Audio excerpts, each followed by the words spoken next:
News Hyderabad అంటే ఒక hitech city మాత్రమే కాదని బస్తీల అభివృద్ధిపై దృష్టి పెట్టాలని అన్నారు బీజేపీ రాష్ట్ర అధ్యక్షులు కిషన్ రెడ్డి. తెలంగాణ ఆదాయంలో 80% రెవెన్యూ హైదరాబాద్ నుంచే వస్తుందని, నగరాన్ని మాత్రం పట్టించుకోవడం లేదని విమర్శించారు. బస్తీలలో డ్రైనేజ్, వీధి లైట్లు, నీళ్ల సమస్య ఇంకా ఉందని అన్నారు. జూబ్లీహిల్స్ అసెంబ్లీ నియోజకవర్గంలోని రెహమత్ నగర్, బోరబండ, వెంగళరావు నగర్లో పర్యటించి పలు అభివృద్ధి కార్యక్రమాలను ప్రారంభించారు కిషన్ రెడ్డి.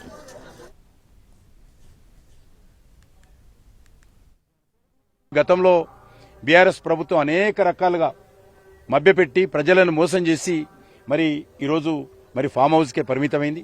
నేను ఈ రోజు ఉన్నటువంటి కాంగ్రెస్ ప్రభుత్వాన్ని కూడా కోరుతా ఉన్నాను, మీరు కూడా పెద్ద పెద్ద మాటలు మాట్లాడుతున్నారు తప్ప బస్తీలో ఉన్నటువంటి పేద ప్రజల గురించి ఆలోచన చేయాల్సిన అవసరం ఉంది.